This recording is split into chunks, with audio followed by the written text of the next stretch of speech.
Catastrophic events at the close of the last ice age brought about the demise of a once mighty and very ancient ancestor civilization. In many places its memory has completely faded, but to the careful eye, there are clues that still attest to its ancient glory. These clues, these ruins, may be easy to confuse with remains of more recent cultures, but distinguish themselves in subtle ways as being products of the higher minds of a distant golden age.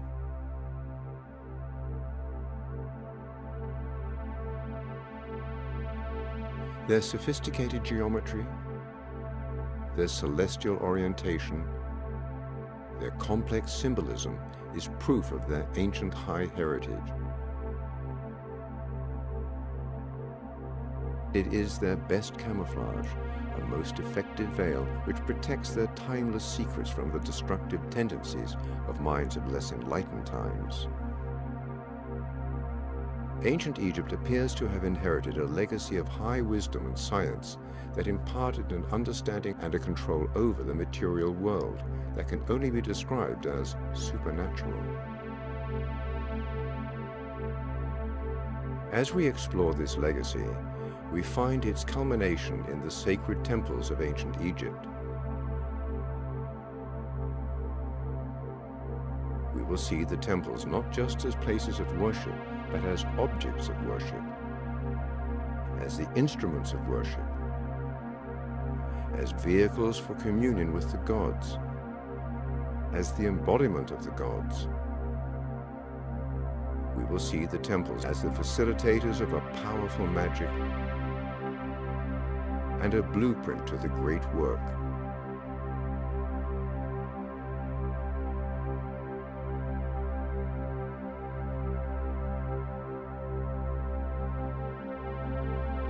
As we explore the sacred temples of ancient Egypt, we bring to life these ancient arcana and gain a new understanding of the most sacred of the temples,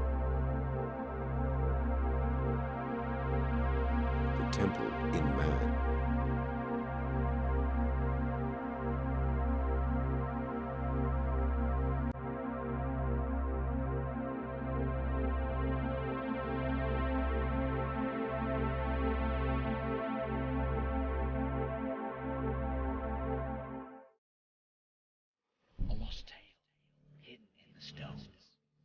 Blueprints of a lost art from a lost world.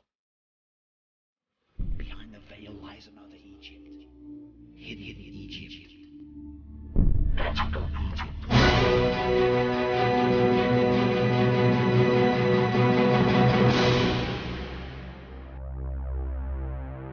In our last episode, we examined the concept of the Yugas, a vast celestial cycle wherein our solar system and its inhabitants continually pass through the cosmic seasons, rising from the heavy depths of the Kali Yuga or Iron Age to the enlightened Satya Yuga or Golden Age, and then falling back again. The blueprints, the seeds of a lost magic, were passed down through the ages. The occult secrets and the sacred science inherited by the ancient Egyptians was the legacy of the higher minds of a distant Golden Age. The seed that becomes a tree, that bears fruit which contains the seed for the next cycle.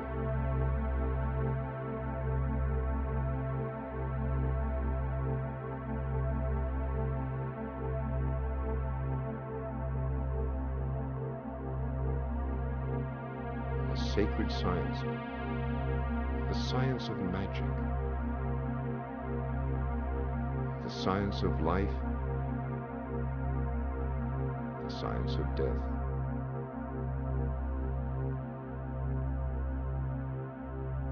The science of transformation, the art of becoming, the voice of creation, the laws of beauty.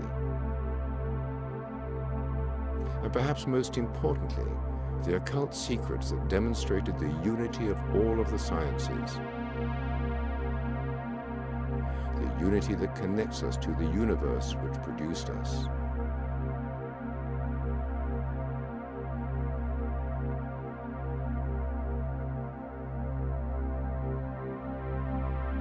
Within the temples of ancient Egypt, these ancient secrets found their full expression. This is the true legacy. This is the seed.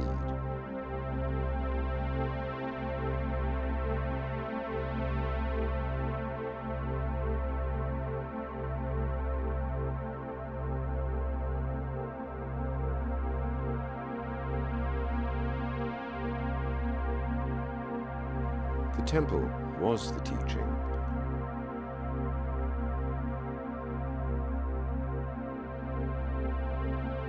A non-linear, multidimensional textbook that demonstrated or revealed not only the individual lessons which may comprise a particular school or discipline,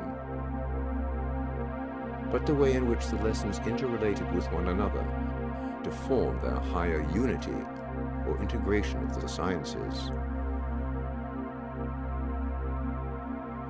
In Egypt, in India, as well as later in the Christian cathedrals of the Gothic period, the temple was a book revealing an esoteric teaching.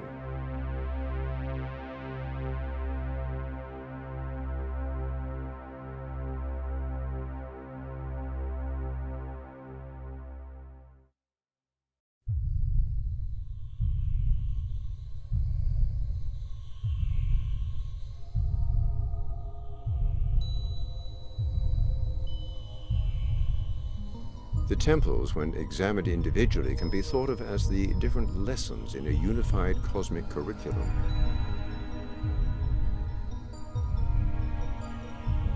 The Temple of Dendera is a repository of cycles. It immortalizes the connection between fertility and the cyclical heavens. This is where the new year is celebrated. In other words, here the new year is born. So she said, well, yeah, of course it feels sort of dark and oppressive because it's the womb of time. One of the peculiarities that I've puzzled about ever since I've been studying Egypt is that you notice that the columns here are all shafts with the head of Hathor over it, and this whole thing is a representation of a musical instrument called a sistrum. The part on top, you'll see, well, we probably won't see it at the museum, but they have them, actual sistrums that, I mean, you hold the shaft and you shake it, it's got a rattle up in the top part, and it's, you know, it's a celebratory thing. But one of the things that puzzled me, two things puzzled me. One is the face of Hathor itself. Well, here it's all obliterated, but we'll see them inside where they're almost perfectly intact. The strange triangular face, Hathor, the totem animal, I hate to call it totem animal, but for lack of a better word, for Hathor is the cow. Well, the cow seems a peculiar animal to choose for a goddess among whose roles is sexuality, joy, song, dance, etc., etc. And there's the cow, but the cow actually is the animal that you might say par excellence represents source of nourishment. And so Hathor represents the source of divine nourishment elsewhere, not here, but in Hatshepsut's temple you'll see her actually in the shape of a cow, suckling, giving milk to the king, or queen as the case may be in Hatshepsut's. So all of this was formal, but the face itself of Hathor, that strange triangular face, is very un-Egyptian, and it's there from the beginning to the end. Hathor has this peculiar face, looks sort of Asiatic, and this strange triangular face looks very different from any of the other gods. And then the other peculiarity, or singularity, is that only Hathor, among all of the gods and goddesses, has a column to herself. All other columns are floral. They're papyrus or lotus or some combination thereof. In Ptolemaic times, it gets more complicated. There are date palms and other kinds of vegetation, all put together, synthesized. So, but columns are always represent the sky. The ceiling is always the sky. The floor is always the earth. The columns are the animated universe connecting earth to sky. But only Hathor has a column entirely to herself. And I was sort of wondering, why Hathor? Why not an Ammon column or a Horus column or a Ra column and so on? But there isn't such a thing. But so there's something specially significant to Hathor. And then on the last trip, I've just gone through this little rap that I'm going through now, and we were inside. I'll show you when we get there. We're inside, and one of the women who was with us was a mother of four, three of whom were triplets, and she looked at the face of Hathor, And she said, oh, well, she said, well, look at the shape of that face. And then the next day, this is not exactly correct because I did it from memory. I traced it out of a book on Egyptian medicine. Do you recognize that, what that is? Oh, the uterus. That's right. It's a uterus, and these are the fallopian tubes. And you look at the face of Hathor, and it is a uterus. And she is the mother of all. So she is the cosmic goddess.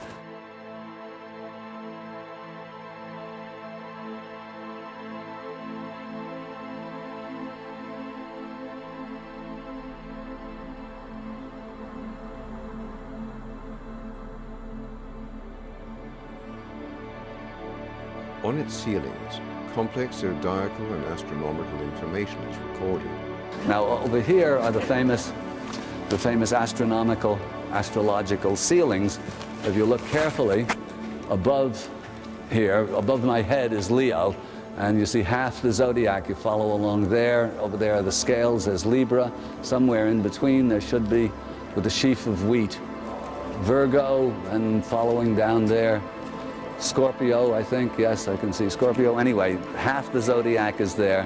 Half the zodiac is there. The other, all of these are astronomical, are constellations and stars and so on. The astronomers know exactly what all of these signs represent.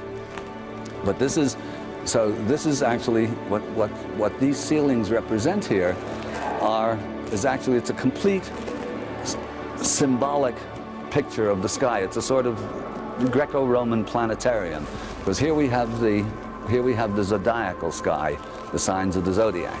When we get to the next register here, what's shown here are the decans, the weeks of the year. In each of the months there are 12 months divided into 3 decans, like astrology. You know, astrology, the signs are divided into decans that the astrologers work with. So here we have, this is the solar sky. This is what gives us our weeks and our months. And it's the same on the other side. This is half the year, and the other side is the other half of the year. And over here are the lunar days. I think there are 14, 28. I think they're each a day, a lunar day. So you have the hierarchical sky, the zodiacal sky, or galactic sky, the solar sky, and the lunar sky. So the whole thing is a complete sky picture, as it were. It's a map of the heavens. In a brilliant example of architecture conveying the interconnectedness of sciences, we see that Hathor column is a giant sistrum, a musical instrument whose expression is through rhythm. The Hathor columns at Dendera connect the floor to the zodiacal ceiling. The teaching contained in the columns connects to the teaching written on the ceiling. Their interaction in physical space demonstrates their ideological relationship as well. The supporting pillars of rhythm hold aloft the night sky. In fact, a knowledge of the rhythms of the heavens might be seen as the secret decoder necessary to understand the complex inscriptions.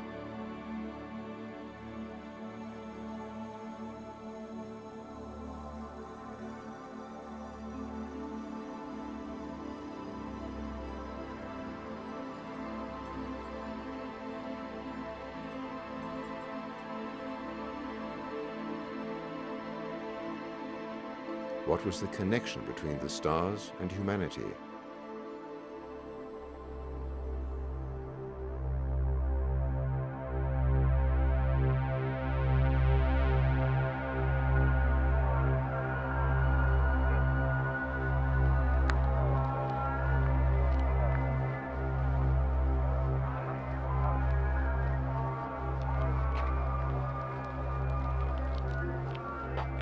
The temple was more than a place of worship as we understand it today. The temple was the teaching. It was a three-dimensional lesson, a non-linear book.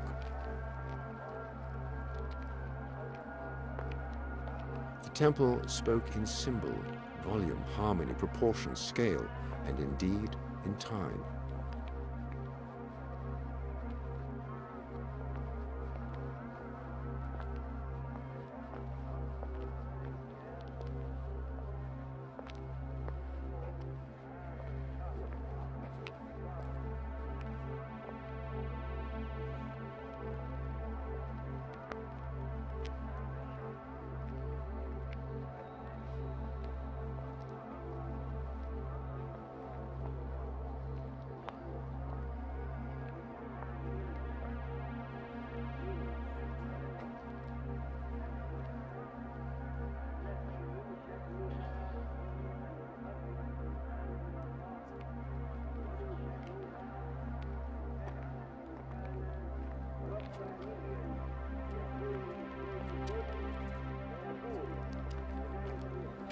The temple is a puzzle. The job, the joy of the initiate is to solve its nested and concentric riddles. In many cases, a mystery once solved reveals a deeper enigma beneath. Schwaller's landmark work at Luxor, the result of 17 years on site, returned to the modern world a window into the sacred science of the ancients. A careful study of the temple's measurements revealed an altogether unexpected finding.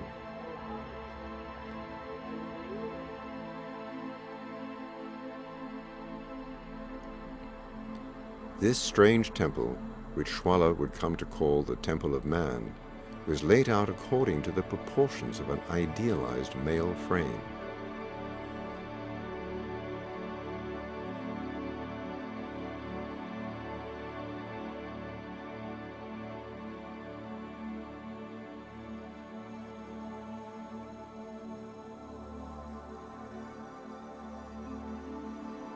But the temple did not just reflect the patterns of the physical body. The architecture and the reliefs in the temple revealed the occult or metaphysical anatomy of man. It was a masterpiece of symbolist teaching and perhaps a massive instrument of magical correspondence.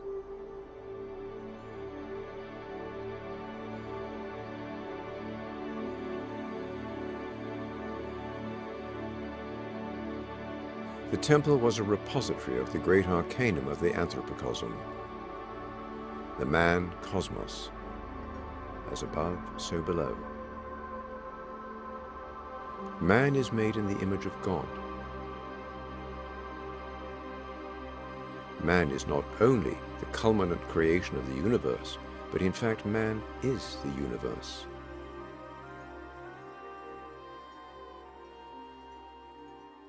It's here, of course, that Schwaller developed his whole doctrine that he called the anthropocosm, which is the man cosmos, because written into us is a Platonic philosophy as well. Plato's sign over his gymnasium was man know thyself.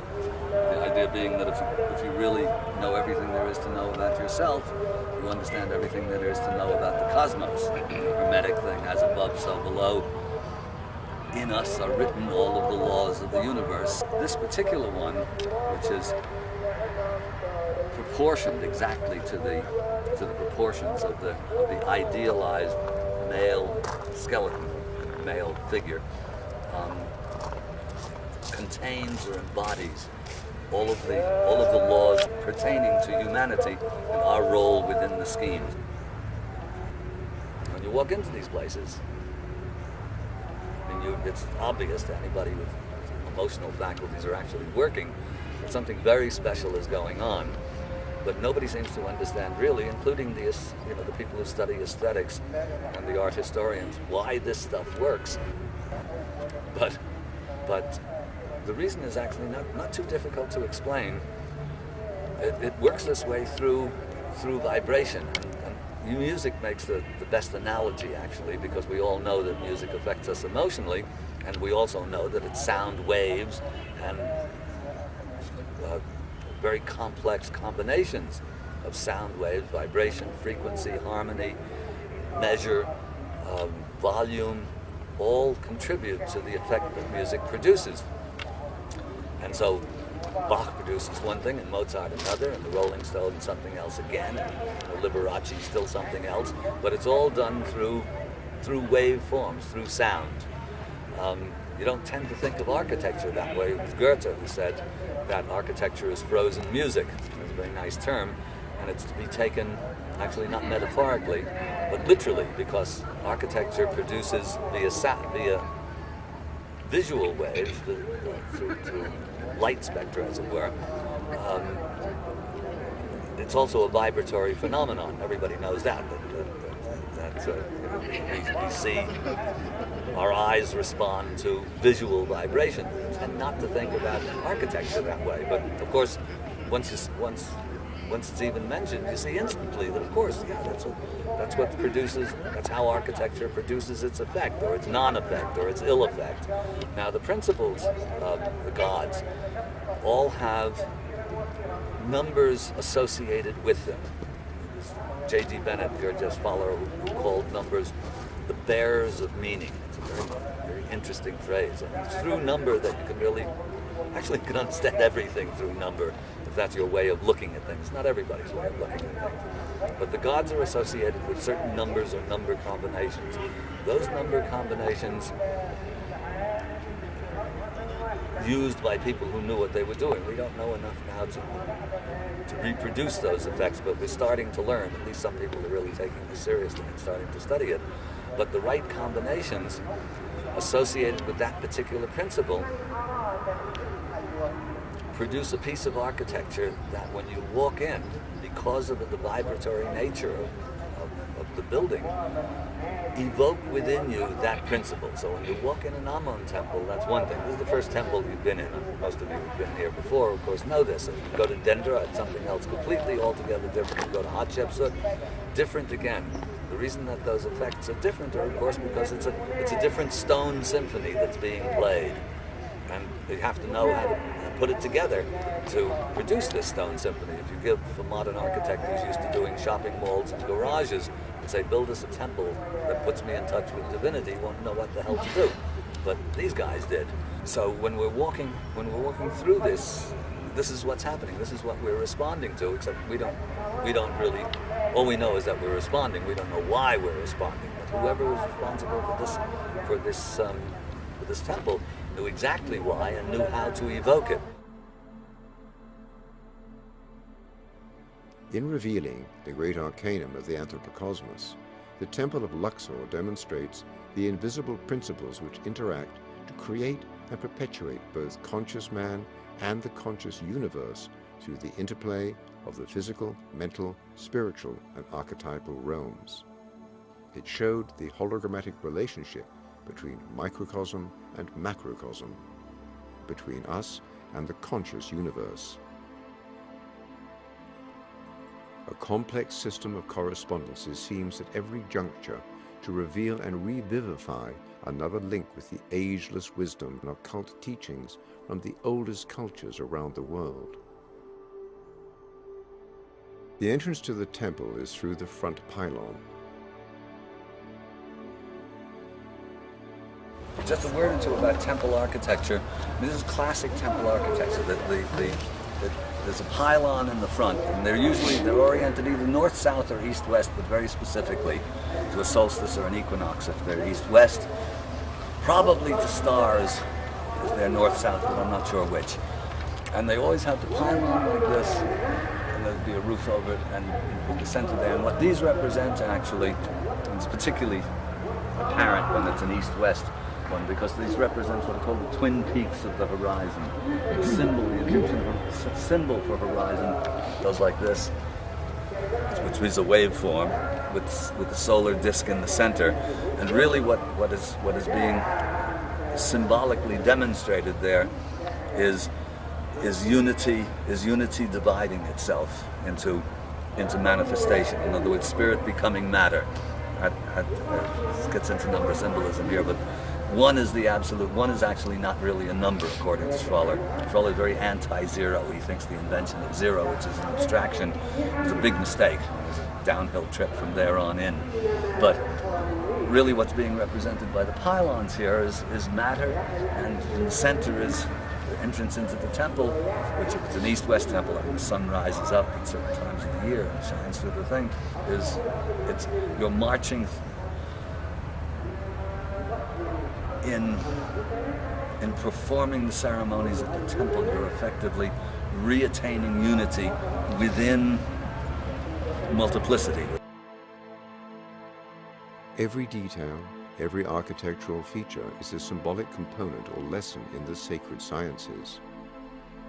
The symbolic architecture of the classic pylon is a treasure of occult correspondences. It is said to represent the horizon, the division of unity into duality. The symbol evokes the image of an interworking of hemispheres, which brings the dawn of intelligence, symbolized as the illumination of the rising sun. An example from Hermeticism shows in pictorial form another aspect of the arcanum, represented by this symbolic architecture. Here we see a visual metaphor of the divine child, born of a union of sun and moon at the pineal or third eye.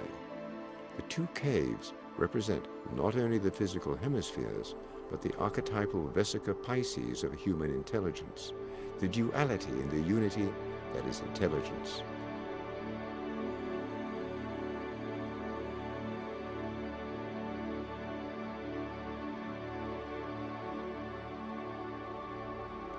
The rain, or divine dew of inspiration and intuition, is collected as it is provided by nature. It is yin. It partakes of the alchemical properties of water. It is the negative pole. The other side, the other inner cave, is the opposite process. It is the realm or hemisphere of logic, of separation. The steam separates the fine from gross. This is Set, Yang, alchemical fire, expansive radiation, a positive pole.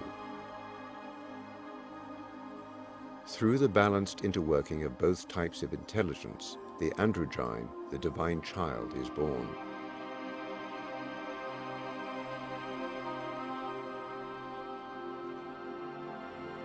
This deep arcanum finds parallel in both the mental realm and the physical realm. The central location of the entrance to the temple corresponds physically and symbolically to the central pineal gland. As we enter and leave each new life and new body through the third eye, so too do we enter and leave the temple through this midpoint between the hemispheres.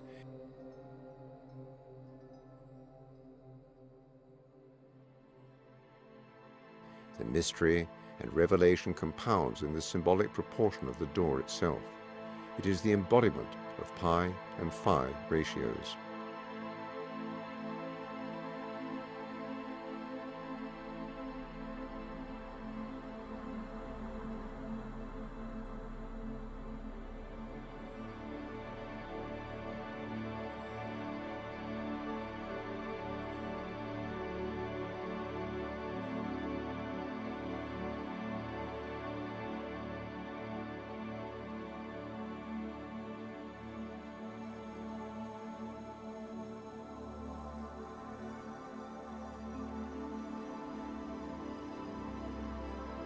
It may be that the presence of this proportion in us and the universe is in itself our link to divinity, the doorway into and out of life.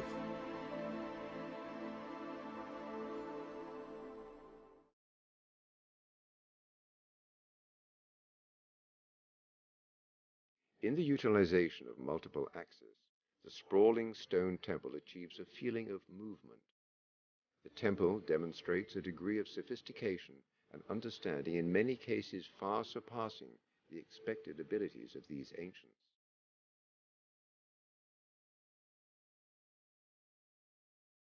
On the part of the plan corresponding to the legs, the strange skew of axes follow the extended leg of the marches within the court.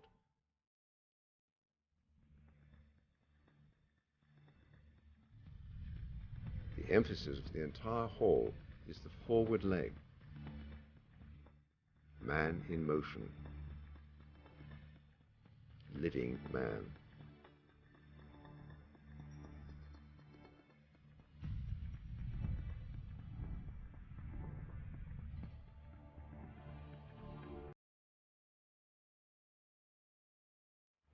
By skewing the axis, what they're doing is they're symbolizing, you might say they're symbolizing humanity in action rather than humanity at rest. That's all part and parcel of this much more profound overriding doctrine.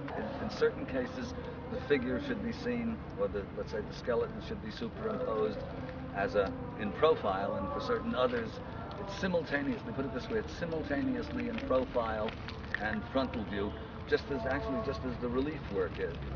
These represent the most powerful or positive aspect.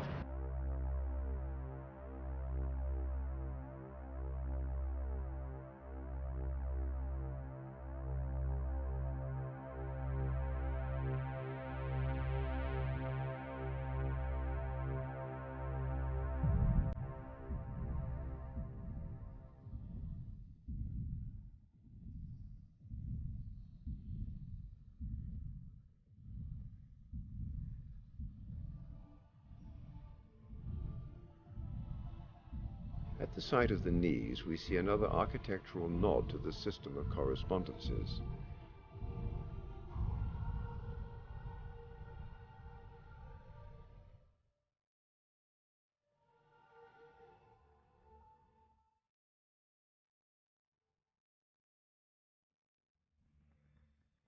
The joints between stones, which appear to the untrained eye to be random, are in fact intentional, and in many cases serve as orientation clues to the trained initiate engaged in study of the temple.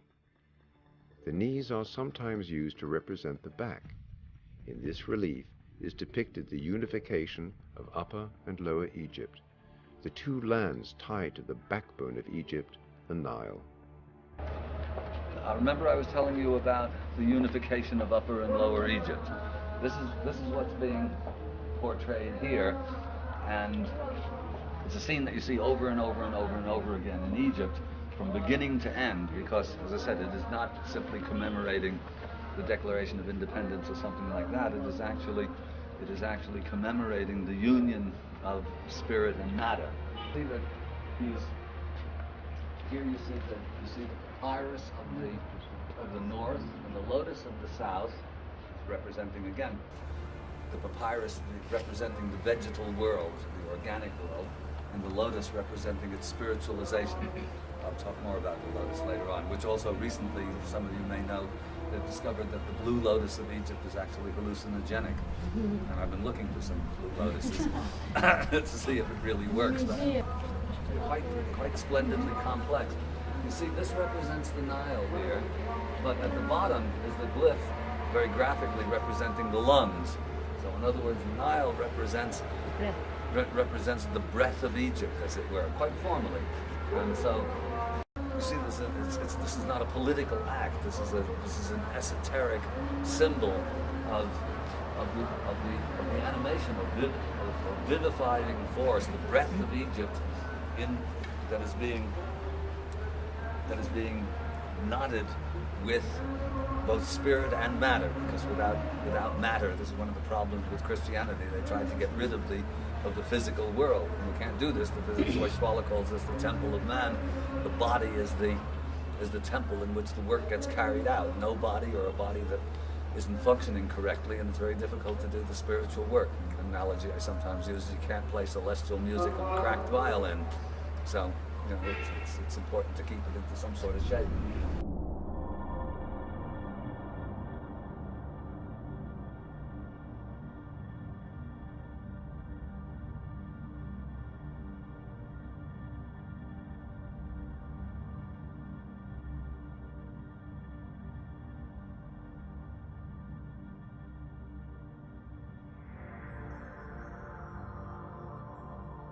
The femur is the largest bone in the body.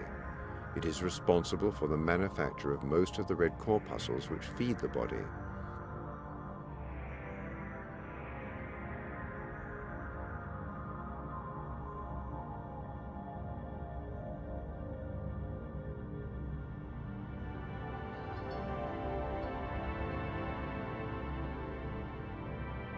At the site located at the femur, the reliefs on the walls portray and invoke the processions which brought the celebration feast into the temples. It's in the thigh, particularly, what is it, the femur? What's the femur? That most of, in the marrow of the femur, most of the red blood corpuscles are manufactured. So in other words, it's the Items.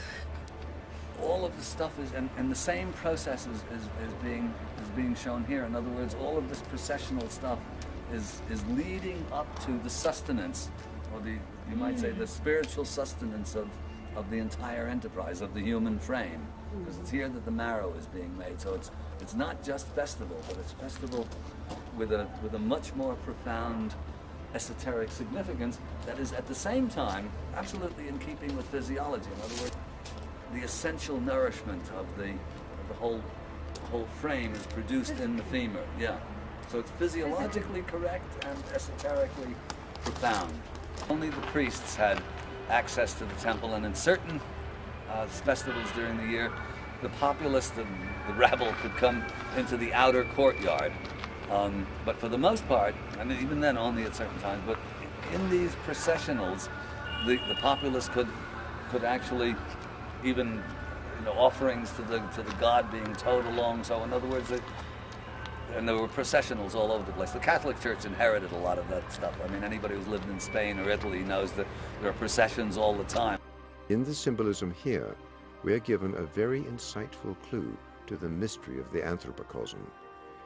When we see the individual blood cells as the nourishment of the larger body, we begin to also become aware of ourselves as energetic events, as the cells of the greater body, exchanging nourishment for consciousness. We are the stuff of the universe. We are the body of the universe. We are the brain cells of the universe, and perhaps the taste buds.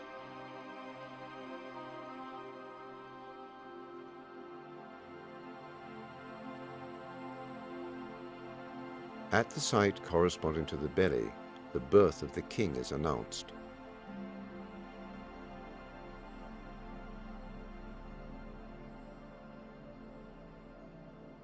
But this is the part that represents the midsection, the whole digestive tract, umbilical cord. And when Schwaller was first developing this theory, there was one Egyptologist called Alexandre Baril who was interested in, but skeptical.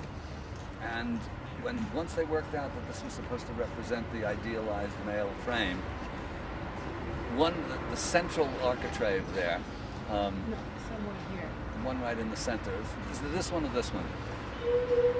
On the plan would correspond to the figure's profile would correspond to the umbilical cord, to the belly button, to the navel.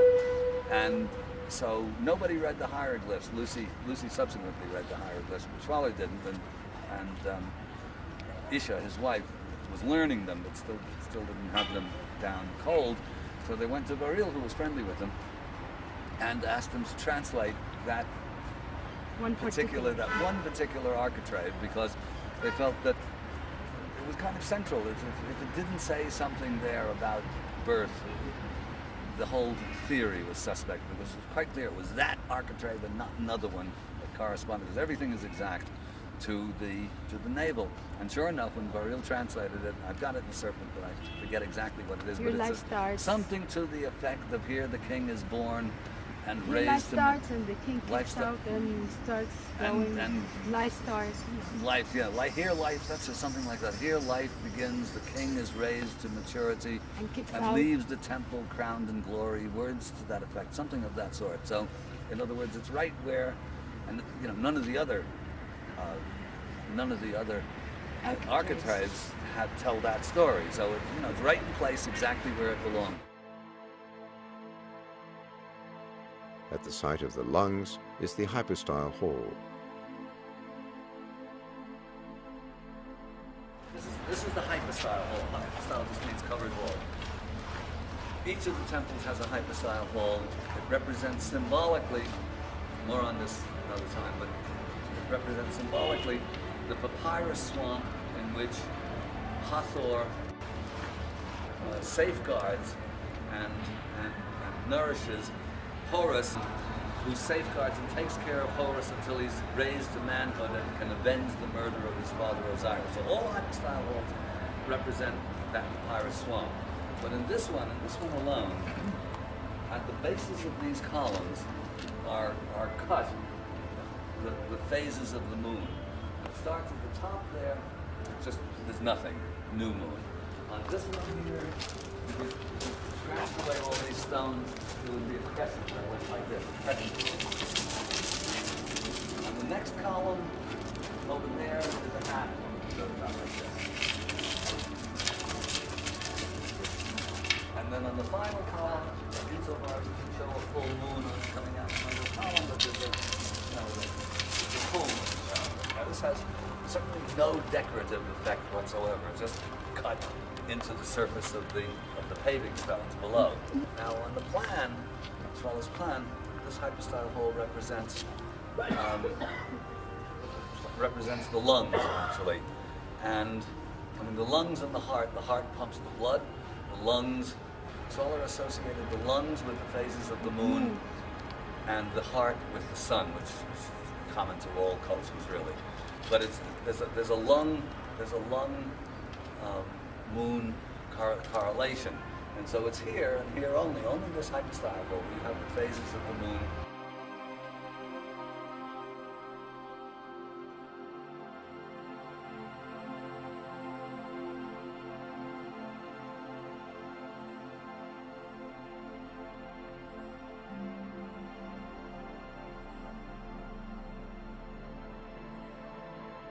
This is the part of the temple that actually corresponds to the heart. And interestingly enough, it was appropriated by the early Copts and the Romans and turned into a church. It's a peculiarity of early Coptic Christian temple building or temple appropriation that in the various temples they almost invariably chose a part of the temple that would have been specifically and particularly sacred to the ancient Egyptians who built the temples themselves. And in this particular little, let's say, heart chakra here, we can see still the remains of frescoes, Roman frescoes painted along the wall, and this way, curiously anomalous, out of place looking Roman arch, where they did a bit of original construction.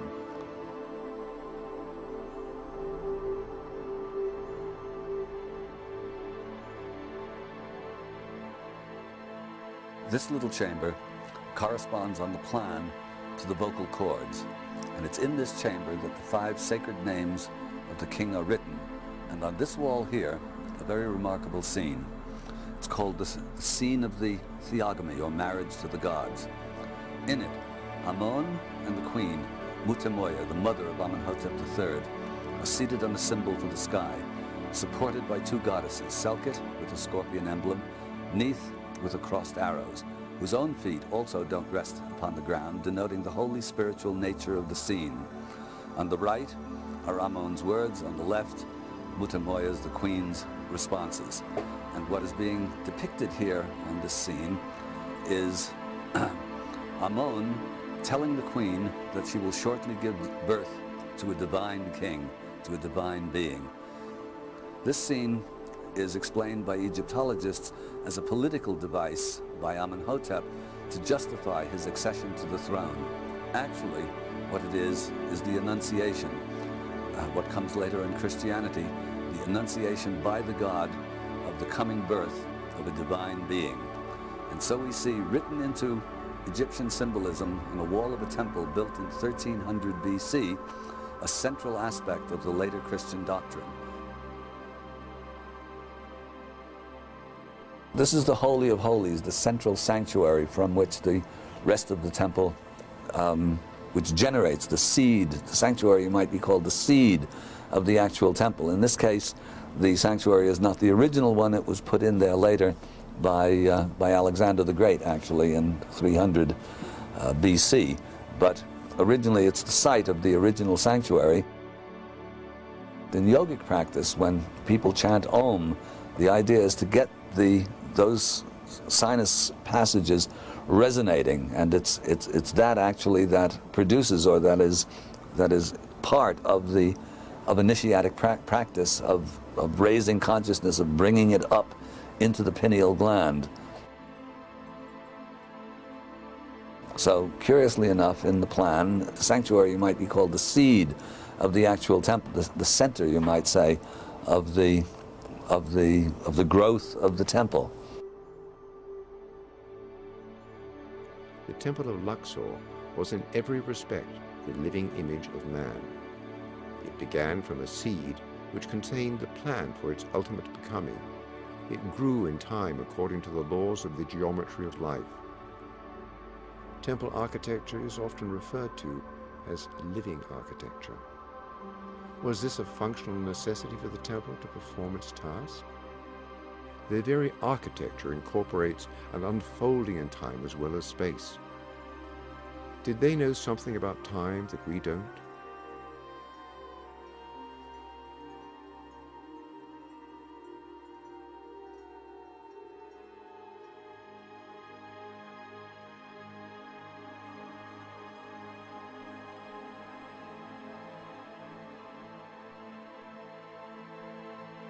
This is called the Hall of 12 Columns.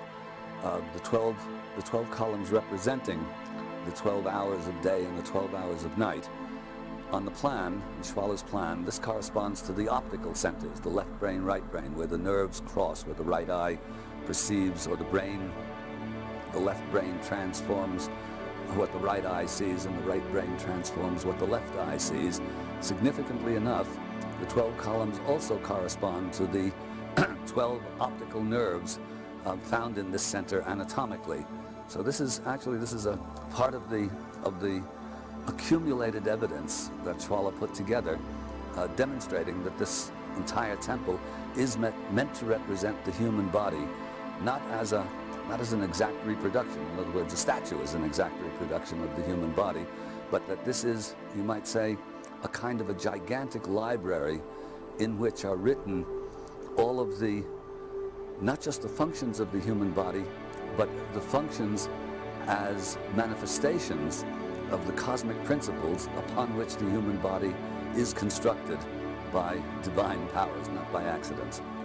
It appears quite distinctly that the secret pharaonic teaching is based on the vital functions for which the organs are the living symbols, in the sense explained previously.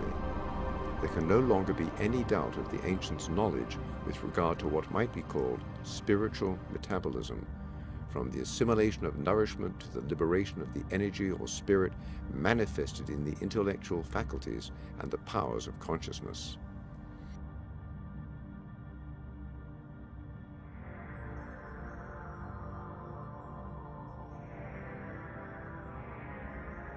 We see in this the symbolization of the eye and its relation to the center of visual consciousness.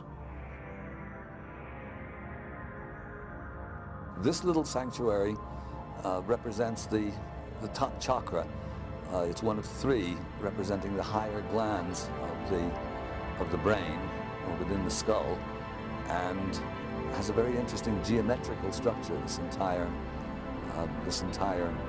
let's say, triple sanctuary here, based upon very rigorous and elegant sacred geometry, incorporating constants like the roots of 2, 3, and 5. And this particular little room here is proportioned precisely 8 to 9. 8 to 9 is the proportion of the first note in the musical scale. So the entire temple, actually, as Schwaller demonstrates, has a musical significance as well as a profound philosophical and metaphysical significance. Music is effectively built into this structure in its proportions, measures, and stone harmonies. The pineal gland in countless statues of the pharaohs, they're shown with wearing the royal diadem, with a rearing cobra, rearing precisely out of the place of the pineal gland, or the famous third eye. And the cobra in this context represents the risen Kundalini energy, the energy that, starting from the base of the spine, travels up the spinal column, illuminating the pineal gland and giving access to divine light or higher consciousness, which is, of course, the aim of all mystical and initiatic practices.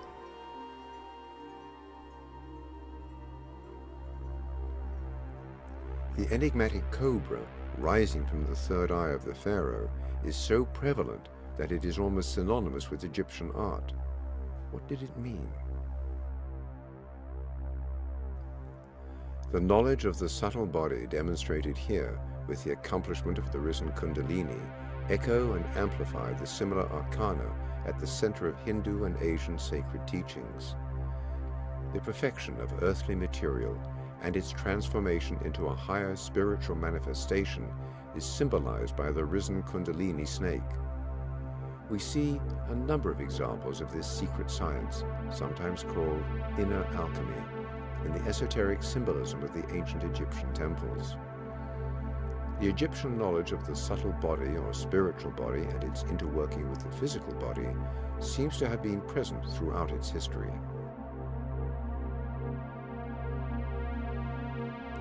This is the heart of the secret behind countless ancient cultures.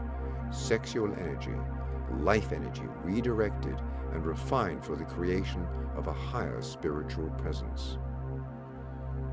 In parallel with Tantric, Eastern and alchemical symbolism, as well as many modern magical disciplines, the risen snake of Kundalini is another indicator of the high universal science from history so remote that it seems to be the seed from which all our oldest extant cultures came into being. In ancient documents and sacred teachings passed down through the ages, the knowledge, the art of becoming a higher or more perfected form on the spiritual plane finds its echo as one of the legacies of lost science contained in the temples.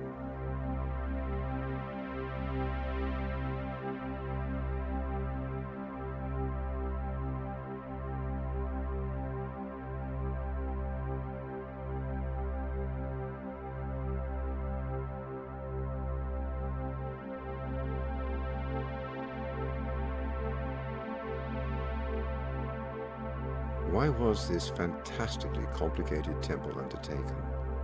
Was there a technical function that the temple performed, or assisted in, or facilitated? What does this say about the minds capable of such a design, not to mention the bewildering use such a structure might have afforded? The use of higher dimensions in the symbolic architecture of the temple was necessary to capture the higher dimensional nature of the science revealed here. It is difficult to see this as anything but the product of higher minds. The temple not only drew attention to or demonstrated a knowledge of the subtle body, but further showed its role in the deeper arcanum of the anthropocosmos.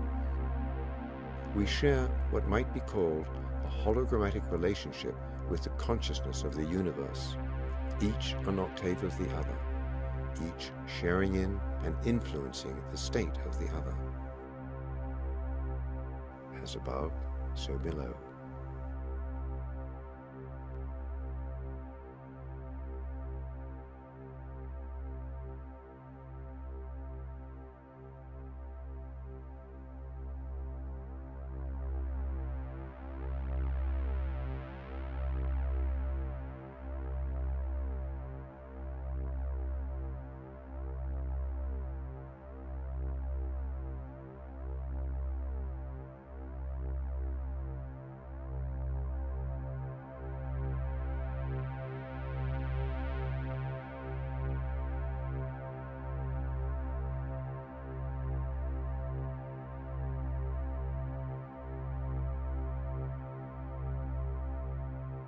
The analogy of the hologram is an important one. It is a useful tool in understanding our relationship with the universe.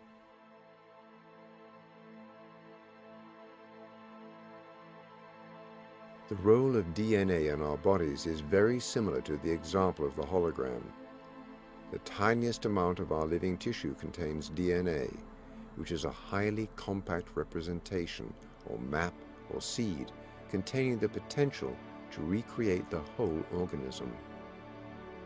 Again, turning to the revelation of the anthropocosm, we see ourselves, our individual and collective consciousness, as a hologrammatic cell comprising the higher mind of the conscious universe. As above, so below.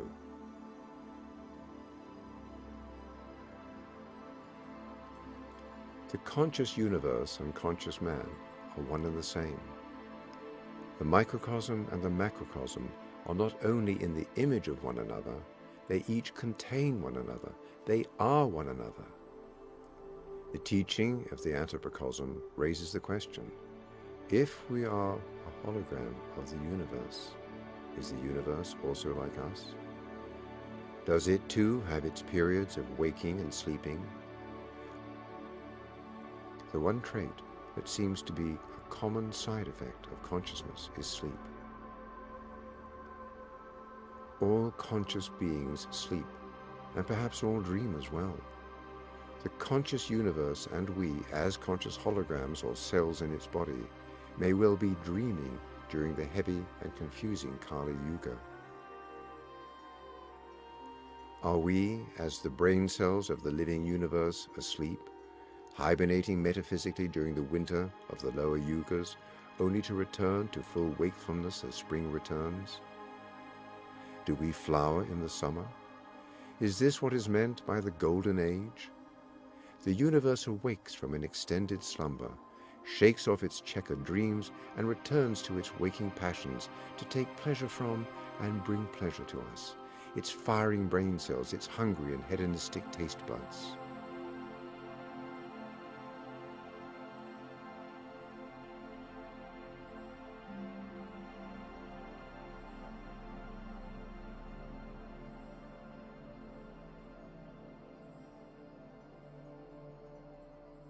We can think of the microcosm as man and the macrocosm as the universe, but as above, so below might also be expressed as inside, so outside. There is a teaching from Masonic law that shows the world outside to be an echo or reflection of the world inside. Conflicts are seen as outward manifestations of inner imperfections. The interrelationship of inner and outer worlds, and our ability to control one with the other, is the very definition of magic. This is the power conferred upon the initiate through an understanding of the anthropocosm. Yet the ramifications of the anthropocosm go even deeper.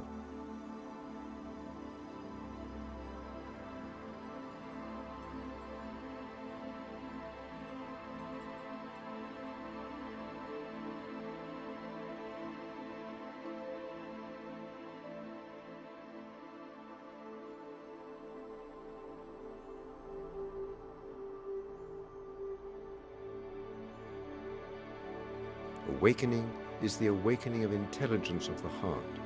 Reason is born with us. If we give it preponderance over cerebral intelligence, over the mental, it will tell us everything, for it is the intelligence of the universe.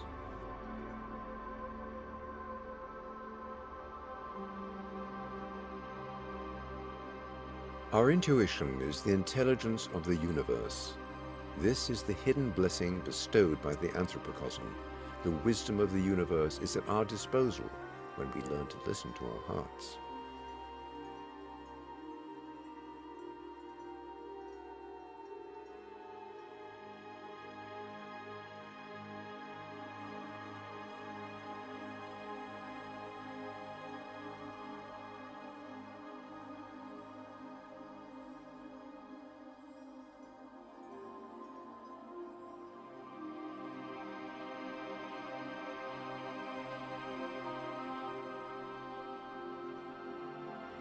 The temple was a sacred teaching and a magical instrument.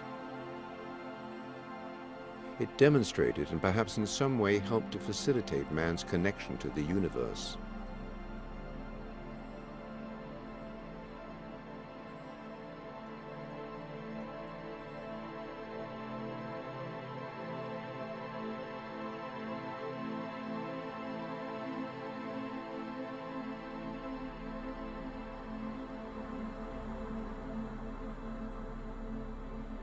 The intention of the master builders far surpasses a simple figuration. Since we are dealing with man, and since the architecture takes into account the channels and vital centers of the human body, the meaning of the figurations in sculptures and bas-relief is equally relevant. It is a magnificent lesson for everyone to be able to study across time, the knowledge already millennia old, bequeathed to the builders of the true temples. Every vital center is indicated. The glands and the vital connections between the organs represented in the scenes reveal their correspondence with the netas that govern them. This throws much light on one of the true meanings of the pantheon. As each netta is revealed to us, we recognize and acknowledge its presence and role within us. We can perfect the temple within by making it a true mirror of the Egyptian temple, the place fit to be inhabited by the gods. If the temple is built according to the timeless methods, the gods will in fact reside there.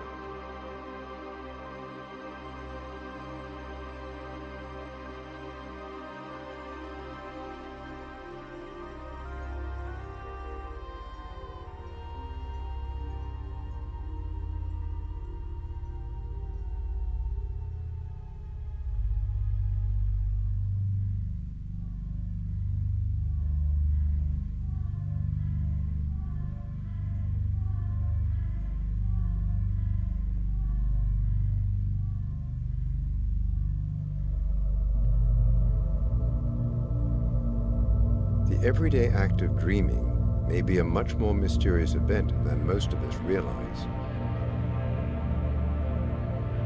It may be a portent of things to come in the afterlife.